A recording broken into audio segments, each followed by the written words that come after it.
Hello everyone and welcome to this episode of Social Work Radio. We're going to be doing something a little bit different today. We're not going to be taking a usual social work theme. We are going to be talking about something we both love, which is not just social work. We love other things as well. There is more to us. Surprisingly. Shock horror. What a surprise that we are more than just social workers. I want to talk about Harry Potter. Are you down for that? I love Harry Potter. It is like the love of my life. Best series, best films ever. So. Well, let's do this. So every Christmas I rewatch the Harry Potter series. And this year was the first time that I introduced my daughter to Harry Potter. Yeah. Just the first one. Yeah. She's still young. Yeah. So the first one, I do think the first one's the most child-focused. And family friendly because the kids are younger. The scare. I mean, it's still scary though. I tell you it's scary. I tell you it's really scary. The scariest bit is when they go into the Forbidden Forest and they see like the spectre of Voldemort feeding off the unicorn's blood. Yeah, that is dark. I remember I used to get nightmares, when he comes into the house and then kills Lily. That I used to have nightmares when I was little that was going to happen. Voldemort was going to suddenly burst through the door and murder everyone. She's holding Harry and he comes through the door. Yeah, it's awful. Maybe I shouldn't have showed much. So, and on this show, we're going to talk about the trauma my daughter's experienced by being exposed to Harry Potter at 7-year-old. Bad father. So, I was watching it and it reminded me, obviously, you and I, in years gone by, of we actually had a standalone Harry Potter podcast. I want to revisit it. Obviously, we did a deep dive, I think is the fairest way to say that. We analysed, some of you watching and listening to this will have been aware of when Tilly and I did the Social Work Harry Potter podcast. But that was a couple of years ago now. And today, I want to ask you a very straightforward question. And the very straightforward question is, does Hogwarts need a school social worker? Absolutely it does. I mean, is there anything more to say? Well, yes, there's plenty more to say. So, would you want that job? Yes. Like my dream job. I mean, I'm a witch at heart. Honestly, I would quite happily... I'd go back to school. I would get my Hogwarts letter now as an 11-year-old or as an adult and go back and be in a class of 11-year-olds just so I could experience the magic. Do you think you could be a Muggle school social worker, or do you think you would have to be a witch or wizard to fulfil that role? Do you think that's a part? So when you go for a job, you've got like essential criteria and desirable. What would having magical powers be, essential or desirable? I think it's got to be essential. Because otherwise, you'd be like Filch and a squib and no one would take you seriously. I think to have that clout, you've got to be a witch or wizard. Yeah, I think you would need that power, wouldn't you? You would, because I bet you'd have to challenge quite a few of the... Well, I was going to say students, but actually I think it's more of the teachers that need some social work intervention. I mean, there's a lot of... dodgy practice going on with a lot of the teachers and not so much of a focus on safeguarding. Do you think there'd be how many Lado referrals do you think you'd be putting in? Oh my God, Dumbledore alone. Oh dear. So for our international listeners and those that perhaps aren't familiar with the term Lado, LADO is an acronym of Local Authority Designated Officer, and what the LADO does is they do internal local authority counsel investigations into professionals who perhaps could be guilty of malpractice or perhaps got child concern about them. So do you think, why do you think Dumbledore might warrant the attention of the LADO? I mean, Dumbledore just repeatedly endangered Harry and all of the students in the school.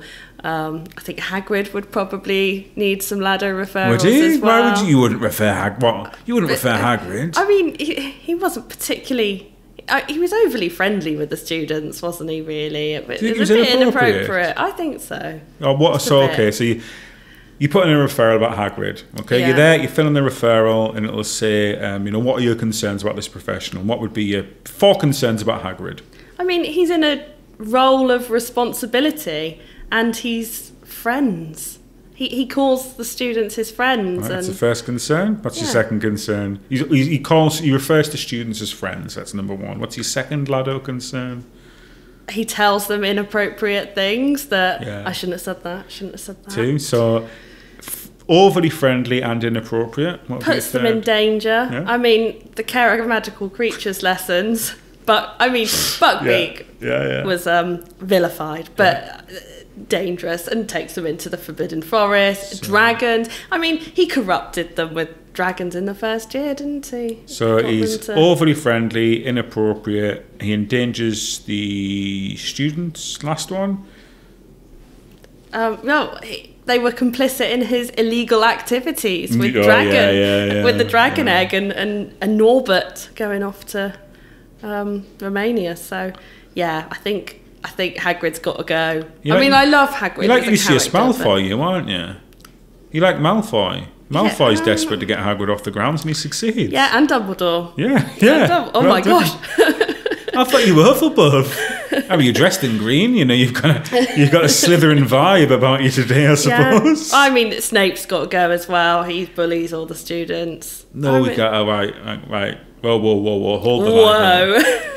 Gilderoy Lockhart as well. Yeah, right. So we need, for those of you who perhaps didn't spend the time to listen to the Social Work Harry Potter podcast, I like Snape. I will not hear a bad word. I like Gilderoy as well. So Hagrid, that's fine. We can criticise him. Dumbledore, that's fine. But we can't criticise Snape. Snape's the best character in the entire series. He's a good character, terrible teacher, and terrible person. He's an excellent teacher. He's the Half-Blood Prince. He's a wizard at potions. He's better at potions. He was Neville's boggart. I mean, yeah, that's not his fault. Yeah, but he's terrorised the students. You said he was a poor teacher. He tried to poison them on numerous occasions. Did he succeed? I mean, just a threat. I mean, do you think that that's okay? You said he's a bad teacher. I don't think he's a bad teacher. He's a good teacher.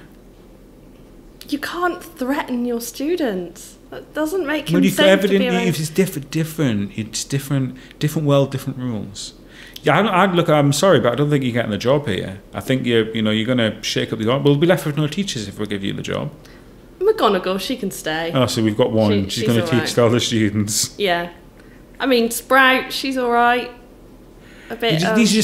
You shouldn't be having that. You shouldn't just be picking people based on personal preference. I'm not personal preferencing. I'm doing about the safety and well-being of the students.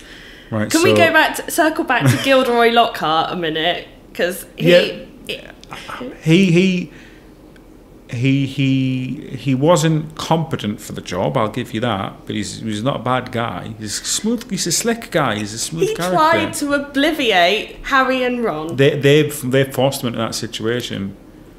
So you think that he was trying to get out. They were 12 years old. Hold the line. Gilderoy was trying to get out of Hogwarts. He was just wanting to leave. He was just wanting to pack his bags and scoot. They came along, they threatened him, and they forced him to go in the Chamber of Secrets with them. Do you think that that's all right if a 12-year-old...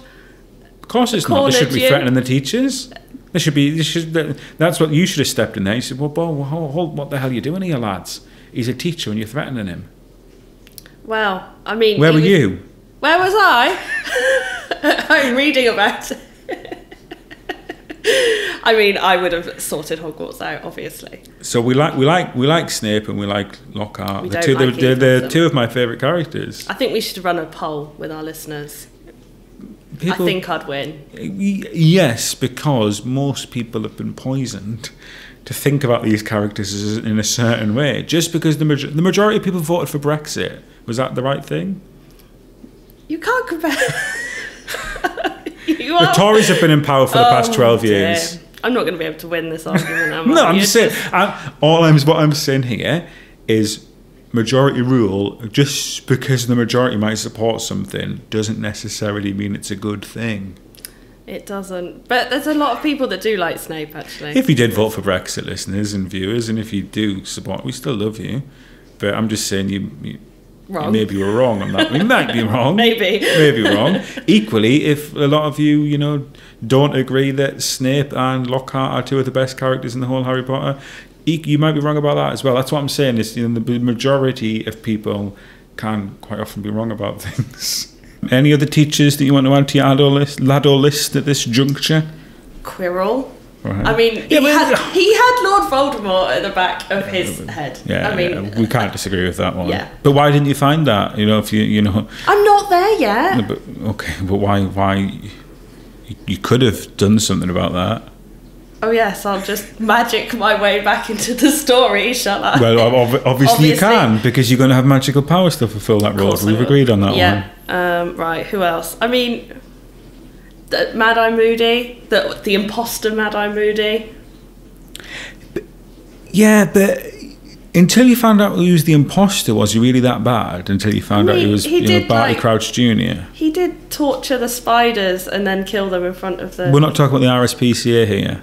But that's not what you do to 14-year-olds. How old were they for the time? Yeah. 14, Year 4, so they'd been 14 or 15. Yeah, that's not appropriate lesson material. You are...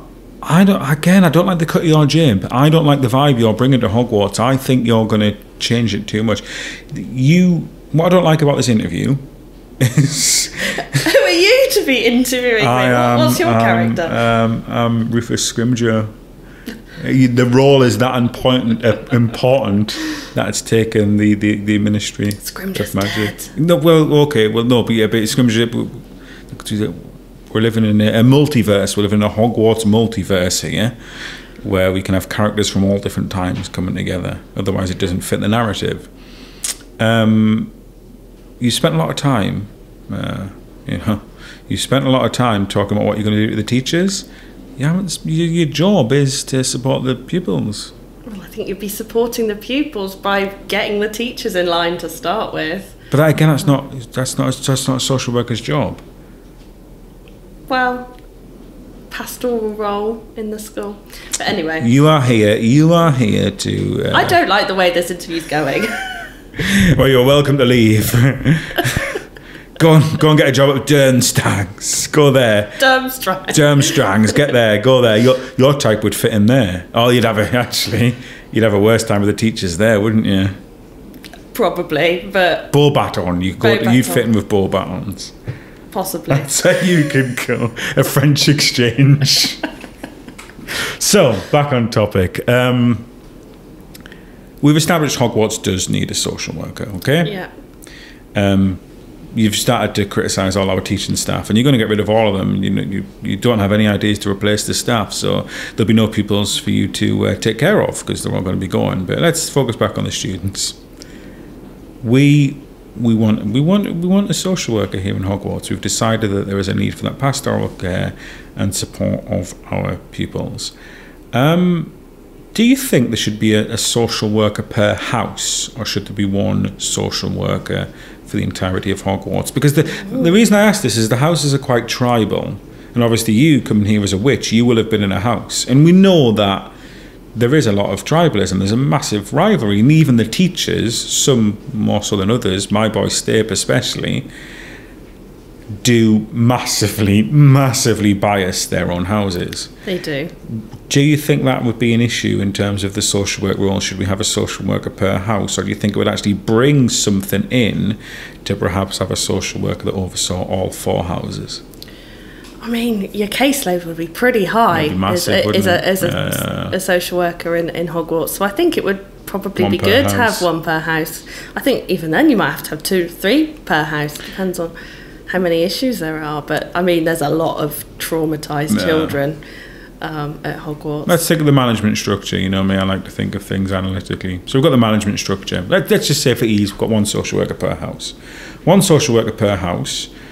Who do you then report to? Who's going to oversee those 4 houses? Are you reporting directly to Dumbledore, or do you have some sort of middle manager that has like a pastoral kind of lead over departments? How do you see yourself? Do you see four students under the head, Or do you see, do 4 social workers under the head, or do you have social workers that then report to the head of house, who then report to the head, or do you have a middle management, magical social work structure, where you have 4 social workers, a sort of overseer, and that overseer then reports to the Board of Governors? How do you see yourself working within this structure? I think there's a risk that if you put in too many managers, you turn into Dolores Umbridge. Yes. In the High Inquisitor. Excellent point. So you probably have to directly report to Dumbledore. We don't want too many managers. Otherwise, it's going to be like ministry interfering. And I don't want to be Dolores Umbridge. So we've got 4 social workers, 1 per house, and you report directly to Dumbledore. Does Dumbledore do your supervision, or do you have external supervision? I mean, that would be interesting, wouldn't it? Supervision with Dumbledore. I think the structure would be is... Do you know what I think it would work is... You're not employed directly by Hogwarts, you're employed by the ministry. Ooh, ministry interference. I think that would be the structure. Because if you have a look at most, in the UK at least, if you're a school social worker, you're employed by the... I mean, I know it's kind of like a pilot model and it's not embedded everywhere, but where it is in, you have social workers who are employed by the local authority. They're placed in schools by that school's local authority. They're employed by the local authority, and the supervision structure and management structure kind of sits across the two. I think in America it's slightly different. I think they're employed directly by schools. But I think Dumbledore wouldn't have the time to adequately oversee. I don't think Dumbledore, for all his skill, is very empathetic. I don't think Dumbledore would want social workers. I could see a couple of chapters of the book. Actually, this would be good drama in the book of like the ministry wanting to embed. So this could be some fan fiction here. So guys, if you get some fan fiction on this, you can quote me. You know, just reference me, thank me in the acknowledgements. So I can see a fan fiction of when social workers came to Hogwarts, and the friction is that it's not Umbridge, you know, it's not being done by the ministry because of nefarious reasons. It's not like Umbridge and all of her rules. Well, social worker can be a bit like that at times, actually. But it's not that it's they want to do it for a good reason. They've seen a lot of children being hurt, going down the medical wing. There's lots of issues. You know, Madame Pomfrey's, you know, saying, look, I can't deal with this anymore. We've got healthcare, we haven't got social care. Something she's been reporting for her supervision, and you know, there's hell on.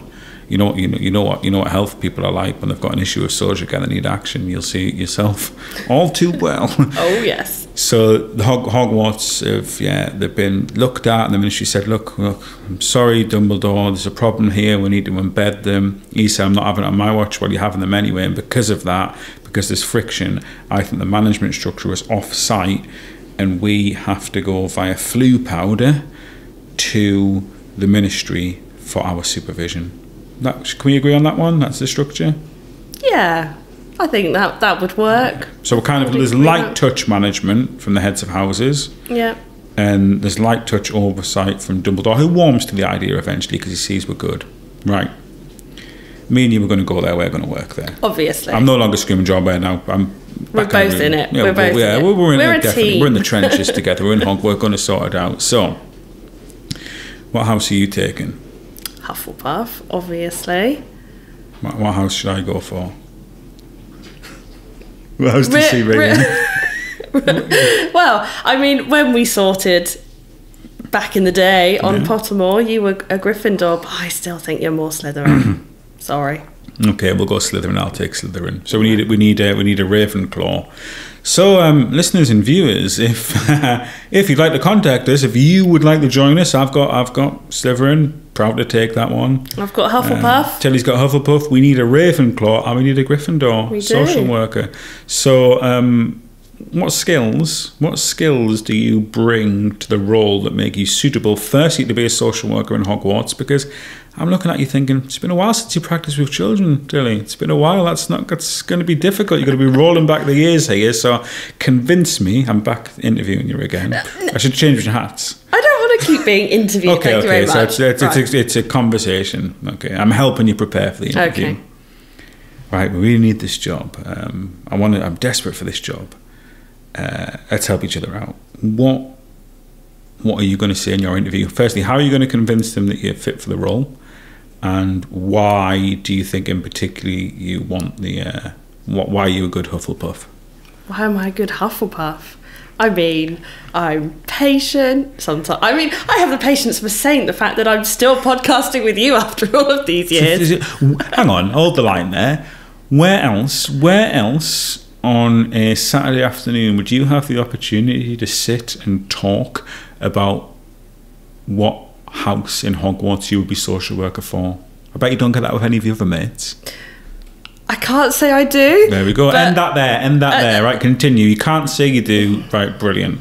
Why do you want to be... See, this is what I have to put up with. This is what I mean. I have the patience of a saint. Right, so you've done... Okay, so you're patient. Why else do you want to be the Hogwarts social worker for Hufflepuff? Hardworking, loyal, all the attributes of Hufflepuff. And so, right, yeah, okay. What about you? Come on. No, because well, you've told us why you want to be in Hufflepuff. Why have you got the attributes to be a social worker? Because I'm looking at your CV, and it's been 7 years since you've worked with children. I mean, I don't think I'd be very good at the interview, to be perfectly honest. Wouldn't you be shortlisted? Probably not. No, not on my lack of children's social cares. But the nationwide lack of social workers does work in your benefit in this one. It does. Because the pool of candidates is small. It's like the Defence Against the Dark Arts teacher. It's cursed. It's a cursed role. So I'm the only candidate. The last one lasted a year. I'm breathing and I've got a pulse, so I've got the job done. Wage 2 galleons a month. That's worse than Dobby. Right, you're in. So why Slytherin? We sorted me, and I thought it was Gryffindor. You were. Do you know what? I like Slytherin more and more. The main reason I like Slytherin more and more is I read Tom Felton's autobiography just before Christmas. It's amazing. I love that, but we should do a podcast on that. We should. We'll do a podcast on Tom Felton's autobiography. So his autobiography is called Beyond the Wand. And so good. Tom Felton, I always felt like he was potentially my favourite out of all the child actors. And after reading that book, I knew that he was, because the way he came across in interviews, he always came across as like, him and the Weasley twins always came across in interviews as just down-to-earth people who are kind of glad for their role. And they're kind of like people that are just everyday normal people. Now, I'm not saying that obviously, Daniel and Emma and Rupert didn't want to be like that, but the level of fame they achieved and the level of affluence they got, it's impossible. Yeah, of course. How could you put any child in that position? Particularly, Emma got the role when she was 9, 10. I know. And you look at the child actors that have been and gone in our generation, or even generations previously. There's not many that survive that, and all three of them have done so well and stayed so humbled. Despite their fame. Whereas, Tom Felton was still going to a mainstream school. Yeah, that was how grounded he was, and that I kind of like more because it. And the other thing, I have to accept that my favourite character in the entire series is a Slytherin. So how could I not be in it? And so I'm a Slytherin. I think I'm ambitious. I'm sometimes not scared to bend the rules. No. And I think because when I first read the Harry Potter books and watched the films, particularly the films, because the films never humanise Slytherin. They don't, no. The nature of films is very much good versus bad, but the books you learn more, and the more thanks to your help and when we did the podcast. So I'm Slytherin. I'm down with that. As to why, well, I have spent the entirety of my career working in children's services. I've got that 10 years experience. I've worked for Kafkas, I've worked in duty teams, I've worked in assessment teams, I've got a degree and a master's, I've got a counselling qualification, I'm PAMS trained, I am parent assess trained, I get my CV in, I've worked in 8 different local authorities, I've held management positions, I've held assistant managers positions, and unlike that Tilly, who he is interviewing for the Hufflepuff role, I'm going to let the teachers do what they want. They can crack on. I think they're doing a good job. My focus is going to be on the kids, not the adults. Maybe check her CV. Maybe she's thinking about the adults too much. So I would downplay Oh, you. Typical Slytherin. That's the typical Slytherin thing to do, isn't it? There's me going on my merits. That's something that Hufflepuff would do, and there's you sabotaging the opposition. Bit for my own gain. Again, a Slytherin thing to do. Oh, you're so much more Slytherin than Gryffindor. So there we go. We've got the jobs. Congratulations. So listeners and viewers, drop me and Tilly a message if you want to come on board, and you can join this conversation next week, and we can have you on interviewing for the Ravenclaw. If you dare, with I think there'll be a lot of people on the Gryffindor role, won't there? Gryffindor's a popular house. Yeah, Mind you, Ravenclaw's a popular house I as think well. I've taken one for the team. I think I've got the less. I think there'll be less applicants for Slytherin. I think there's even less for Hufflepuff. Do you think? With me and Tilly have both taken ones for the team here. We have. Yeah. We've done you a good turn. So yeah, Ravenclaw and Gryffindor social workers get in touch. But for now, we've got the jobs. The other jobs have gone back out to advert. Yeah, like so many social work roles out there. what a familiar topic. They've gone back out. Yeah, this is the fourth time. They've gone back out to advert along for the Defence Against the Dark Arts. We've got the jobs. So day one, it's a brand new role. You are originating this role. So you kind of, again, because Dumbledore's going to let you crack on because he's not really interested, and you've got magical powers, you kind of free reign, because it's never been, you get to originate the role, don't you? If a new role's made for you, and obviously we've got light touch from the Ministry. They're kind of just letting us go and do our own thing. You've got a small budget which you can use to, if a child has come in and needs a new role but the parents can't afford, they're going to come to you. You've got I'm going to give you a petty cash. You've got a petty cash allowance. It's more than I get now. Yeah, that's it. Yeah, it is. Perks of the job. Yeah, and the other thing is you don't have to get it signed off. We're going to give you agreement if it's under 5 galleons or less, you can sign it off without prior approval. Excellent. Good. Okay. That's good terms and conditions. So if a child comes to you, so a perfect example, Ron Weasley when he broke his wand. You would just sort that. That's again another reason. So you would sort it. Rather than going around with old wands. The Winter Ball, you've seen again. Ron Weasley's wearing an old cloak. You're saying, oh well, you've got all those old dress roads. I know your mums give them to you, but we can help you out. There's a small fund. There's a small benevolent fund that you wouldn't be doing. It would be the Gryffindor social worker when they come. And that's the kind of thing you could do. So those are a couple of my ideas. I'll expand on them. But for you, you've got the job. How do you see the role going? What's the first couple of things? How do you see your first week going in the job as Hufflepuff social worker at Hogwarts? You just embed yourself in the life of students and teachers, wouldn't you? You just need to get a feel for the layout of the land, and you'd suss out pretty quickly the ones that are maybe isolated from their peer groups or struggling with financial problems, struggling with trauma. You'd link in with Madame Pomfrey. I'm sure she'd make sure you were pointed in the right directions of the students that wanted help, and just embed yourself in Hogwarts. How do you see your relationship going with your head of house? Do you see yourself working quite closely with them? Oh, I love Professor Sprout, so of course we'd be best buds. Yeah, so you and her are going to have a good working relationship. Yeah, I think you'd get on with Snape as well. I think. Yeah. I mean, he would get really cross with you really quickly. I think you'd be in his bad book straight away. Why did you say that? You're too cheeky. But do you not think I'd be sycophantic? Do you not think I'd be? You'd I love him that much. You'd put your foot in it straight away, and he'd be like, "Oh no," and just. I think he would hate the idea of a social worker, wouldn't he? Yeah. I think regardless of how much you had to suck up to him, he would. Some people just don't like social workers, regardless of what you do. Exactly. He's one of them.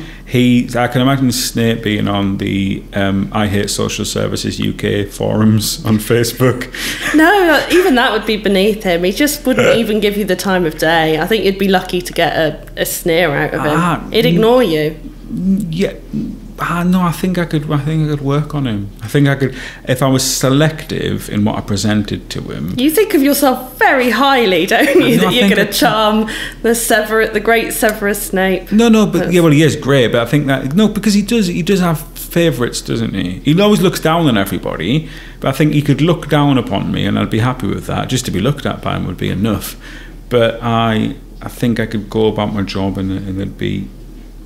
he could admire what I was doing, but he would never say it, and I'd be happy enough to believe that he might think that way. So you wouldn't be down the Three Broomsticks then, having a pint of not pint of fire whiskey, pint of butterbeer, shot of fire whiskey with him. I don't see that. No, because he doesn't do that. He doesn't really have friends, does he? He keeps himself to himself. He does. You'd have to come. You could come and be with the Hufflepuffs. Me and Sprout would be right down there. And I think that's it. I think the social workers of the different houses. Do you know what? There could be a divide, and I think I could see me and you working well together to repair difficulties in the relationships between students in our houses. So you can imagine, you know, I would work very closely when we identified that Draco and Harry had difficulties.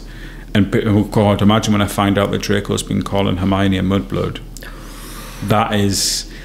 We'd be doing some work on hate speech immediately, wouldn't we? Absolutely. Yeah. I mean, if a social worker got in to sort out those relationships in those early stages, you'd spend a lot of time with the first years, I think, because once you'd sorted that out at the beginning, then it would be plain sailing the rest of the time. Tell me about how you would approach the notion of Death Eaters in relation to the prevent agenda. So we're talking about anti-radicalisation here. Ooh. How would you, when you heard that the Death Eaters were coming back and you heard that they potentially had some nefarious links, particularly if we're talking about Draco Malfoy, that's my watch, I suppose. It is. I mean, yeah. Draco Malfoy, book 6, you know. I mean, all the Death Eaters are in Slytherin, aren't they? So it's going to be your my problem. watch. It'd be a difficult role for me. It would be a difficult what would you do then? And this would be the problem, and this is, I think, where, you know, a social work parallel is you are heavily influenced by the government of the time. You are. So obviously, when there's a rise, you know, the Death Eaters are on the rise. You'd probably be looking ahead and thinking, well, I've kind of got to go with the ministry here, but there's something coming. You know, that the trade journals that we've got, the magical social work trade journals, magical social work news, which I think it'd be difficult. It would be difficult to manage, because you are talking about, he has been radicalised, and he's been radicalised to end up trying to kill my boss, well, our light touch boss. So it would be a difficult one. But in relation to sort of that, come back to before that, hate speech, that would be a perfect role for a social worker, because even then, you know, even though there is an anti-Muggle sentiment within Slytherin, what you would do is you would try to address that. You'd be linking in with the Muggle studies professor. Bingo, and you'd say, look, Muggles are folks just like me and you. Exactly. You know, they haven't devised a spell yet that our Hermione couldn't do. Too true. So I'd be doing a lot of cross work with the Gryffindor social work, and I think there'd be a lot of collaborative work in. Yeah. I think Hufflepuff. I mean, I'd be helping everyone, and I think my job would probably be the easiest, because all the people in Hufflepuff are pretty laid back and all right. My job would be the hardest. Yours would be. I'd have the hard. Then again, do you know what? I think Gryffindor would have it hard, because they're unruly students, aren't they? They are. And the Ravenclaws, I bet you'd get a lot of people like self-harming and mental health problems with not living to expectations. There's a lot of pressure. Pressure. Oh my God, yeah. I mean, like the academic pressure you would have in Ravenclaw from students who were devastated by not getting top marks. Yeah, that would be a big job. Yes. Imagine exam time would be difficult. You'd be rushed off your feet, wouldn't you? I think I'd have the hardest time with parents, though. Yeah, you've got some scary parents in your house. You were talking about personally? No, we're talking about Hogwarts. I imagine what Lucius Malfoy is going to do when he hears that I've been talking to his son about the use of the term mudblood. You'd be straight in Azkaban. Not that bad. I'll be dealing with a lot of angry letters. There'd be a lot of owls coming my way, wouldn't there? Yeah. Whoever is our manager would have a lot of complaint letters to respond to, wouldn't Do you think we'd get many howlers? Oh, so many. Do you think we'd get fair few howlers in the post. We'd have to have our own office, just like soundproofed office, so it didn't disturb the castle. Oh God, I've got 4 howlers today. Right, Vince, get yourself down, get yourself out in the yards. Just bombard. You see me walking around frazzled. Have you had a howler? Yeah, I had 4 off the Malfoys, honestly. And which is why I think in Slytherin, you know, when you can make subtle changes in social work, you've got to pick your battles, haven't you? You have, bide your time. And I think that would be the only way you could approach. The only way you could approach the Slytherin role would be very, very, very, very subtle and slow interventions. Because if you went extreme, no one would speak to you. That would be the problem. You know, you've got to build those relationships. So it would be, again, let's take Draco's use of the term mudblood to start with. You wouldn't immediately challenge him on it or call him out about it, because ultimately you'd have to understand. You would look at it holistically.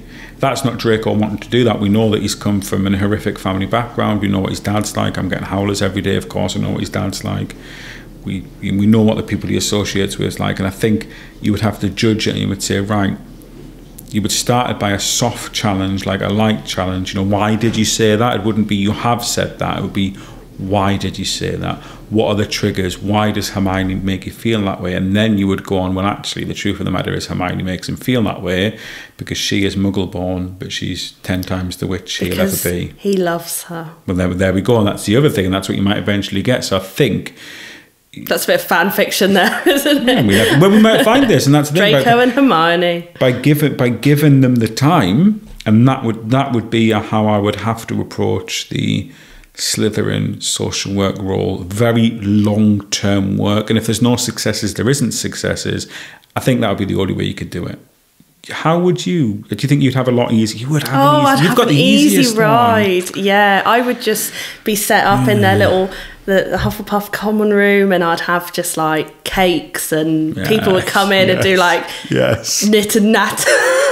It'd be like play therapy. It would be. You'd be like a play therapist. I'd be in my element. Oh my God. You've definitely. Do you know what you've got? You've got the easiest social work job. I think social work lends itself to Hufflepuff more than any other house. Massively. It does.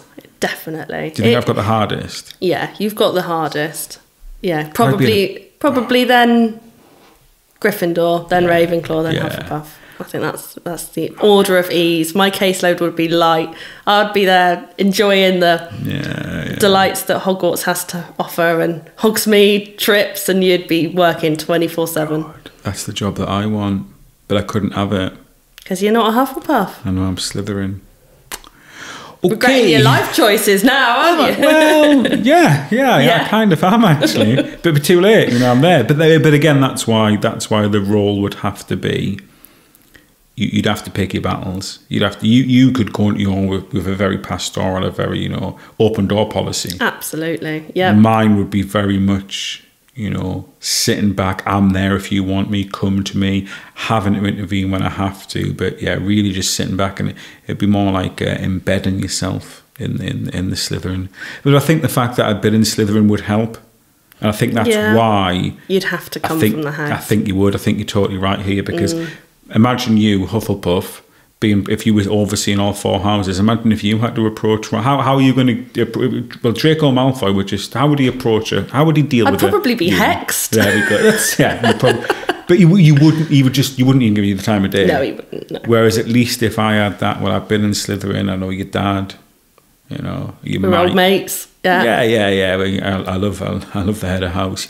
You'd have a chance, because it would sort of be, well, look, mate, I don't really want to do this, but let's get it over with and let's get it out the way. And then you could make those small incremental changes. And I think if our boss at the ministry knew that and was okay with that, would all have it. My job would be a bit harder, but we'd all have a good job. The problem would be if you've got an off-site manager at the ministry judging us all by the same criteria, and you're having massive success if you've got interventions coming left, right and centre, and all I'm getting is howlers, the burnout rate in my job's going to be huge. You've got a job for life. I have done. Yeah. It really would be the curse of the Defence Against the Dark Arts for the Slytherin social work. So yeah, there we go, listeners and viewers, those of you watching the video of this on social work TV channels.